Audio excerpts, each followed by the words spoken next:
Big boss అగ్ని పరీక్షకి వెళ్ళొచ్చిన కొందరు బిగ్ బాస్ గురించి బ్యాడ్ గా మాట్లాడము, అక్కడ ఎవరైతే జడ్జెస్ ఉన్నారో బిందు మాధవి, అభిజిత్, నవదీప్ వీళ్ళ గురించి నెగిటివ్ గా మాట్లాడడం, శ్రీముఖి గురించి నెగిటివ్ గా మాట్లాడము లెవెల్లో పెట్టుకుంటారు. ఓకే, ఈ స్టాండర్డ్స్ ఎవరైతే ఉంటారో వాళ్ళని తీసుకుందాం అని చెప్పేసి. ఇప్పుడు 100 మంది వస్తే 100 మందిని తీసుకోలేరు కదా, అందులో కొందరిని పిక్ చేసుకుంటారు వాళ్ళు. ఈ రోజు మిమ్మల్ని రిజెక్ట్ చేశారు అని ఏ పాయింట్స్ మీద అయితే రిజెక్ట్ చేశారో ఆ పాయింట్స్ ని ఓవర్కమ్ చేసుకుని నెక్స్ట్ టైం క్వాలిఫై అవ్వడానికి ట్రై చేయండి.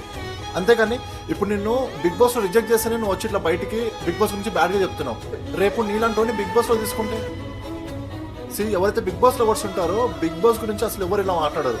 ఒక పర్సన్ కి ఎంత బెనిఫిట్ ఉంటుంది, తన లైఫ్ లో ఎంత గ్రో అవ్వచ్చు బిగ్ బాస్ వల్ల అనేది కామనర్ గా కళ్యాణ్ అడగని చెప్తాడు. ఓకే, డెమాన్ పవన్ అడగని చెప్తారు. వాళ్ళని ఏదో ఊరికే తీసుకోలేరు కదా, వాళ్ళకి ఎన్నో టాస్కులు పెట్టి వాళ్ళు ఎన్నో కష్టాలు పడి అగ్ని పరీక్షలో సెలెక్ట్ అయ్యారు. లాస్ట్ సీజన్ లో కళ్యాణ్ విన్ అయ్యండి. బిగ్ బాస్ షో అనేది కొన్ని కోట్ల మంది చూసే షో. మీ బాధ నాకు అర్థమైంది. మీరు కానీ ఇలా బయటకు వచ్చి బిగ్ బాస్ షోని బ్యాట్ చేయడం కరెక్ట్ కాదు. మీరు రిజెక్ట్ అయ్యారు, నెక్స్ట్ అప్కమింగ్ సీజన్స్ ఉన్నాయి, అందులో క్వాలిఫై అవ్వడం ట్రై చేయండి.